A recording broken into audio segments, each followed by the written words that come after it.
Le quatrième pilier, le ramadan, consiste donc bien évidemment à se retenir de manger, de boire et d'avoir des relations sexuelles à partir de la première prière jusqu'au coucher du soleil. Comme il a été expliqué dans l'épisode 4 de la saison 1, le ramadan est excellent pour la santé. Celui-ci repose le corps et lui permet de se débarrasser plus facilement de ses déchets. Cela désencrasse l'estomac, les intestins, le foie, etc. Il faut savoir aussi que nous ne nous privons pas uniquement pour nous-mêmes, mais pour Allah. Nous nous privons aussi pour lui. C'est le fait de lui montrer que nous sommes capables de nous retenir, d'avoir un réel combat contre nos passions. Cela apprend donc à ceux qui ont du mal à se retenir des relations sexuelles illicites que cela est tout à fait possible. Le but du ramadan est de réaugmenter votre foi et de vous rapprocher d'Allah. Ceux qui ne voient dans le ramadan qu'une difficulté n'ont malheureusement pas saisi la chance qu'est le ramadan et les récompenses qui s'y cachent. Le prophète a déclaré qu'Allah lui-même a dit « Le jeûne est pour moi et je donne une récompense pour cela. Un homme abandonne sa passion sexuelle, sa nourriture et sa boisson par amour pour moi. » Le prophète sallallahu alayhi wa sallam a également dit que le jeûne est un bouclier contre l'enfer.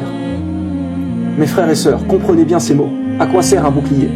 À se protéger, non? Donc jeûner vous protège de l'enfer. Jeûner vous protège de l'enfer. Rappelez-vous aussi de l'épisode que nous avons fait sur la vie après la mort, qui est un des 2 bonus de la saison 1. Rappelez-vous qu'il y a une des portes du paradis qui est uniquement destinée aux jeûneurs. Imaginez-vous là-haut et regardez devant vous des gens y rentrer et avoir une récompense inimaginable, tandis que vous n'y rentrez pas. Tout ça parce que vous avez été trop faible, trop soumis à vos désirs physiques, et donc que vous n'avez pas jeûné. Perdre cette immense récompense juste pour ça. Parce que vos passions ont pris le dessus sur votre raison. Parce que vos passions ont pris le dessus sur votre raison. Rappelez-vous la différence entre les animaux et l'homme. Nous avons l'intelligence, alors ne nous comportons pas comme des animaux à suivre ses instincts. Rappelez-vous de la comparaison qu'Allah nous a donnée. Il nous est expliqué que l'être humain peut être mieux qu'un ange ou pire qu'un animal. Pourquoi? Parce que nous avons le choix sur terre, nous avons le libre arbitre. Un ange, lui, est obligé d'obéir à Allah, il ne peut faire du mal.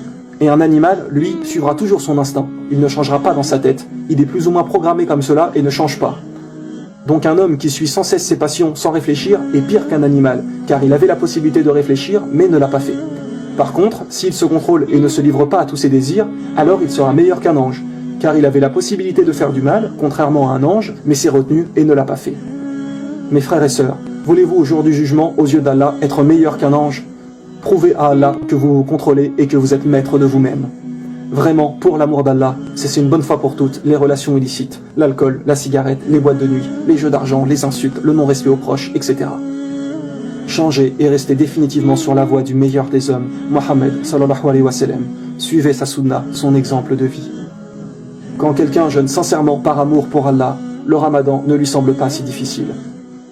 Et pour répondre à toutes les personnes qui disent que ce n'est pas bien, car quand on est malade, on ne peut pas prendre de médicaments, etc., sachez bien qu'il ne faut pas jeûner lorsque l'on est malade. Le jeûne n'est obligatoire que lorsque nous sommes en condition de le faire. Allah nous a bien évidemment permis de rompre le jeûne lorsqu'on ne se sent pas bien, que l'on est malade, etc.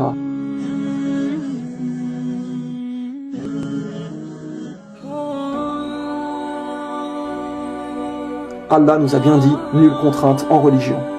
Il est également dit dans le Coran, chapitre 2, verset 185, « Allah veut pour vous la facilité, il ne veut pas la difficulté pour vous ». Il y a énormément d'autres récompenses derrière ce mois de Ramadan, et les gens ne s'en rendent pas compte, car le prophète a dit « Si seulement ma communauté savait ce qu'est le Ramadan, elle aurait souhaité que toute l'année soit Ramadan ».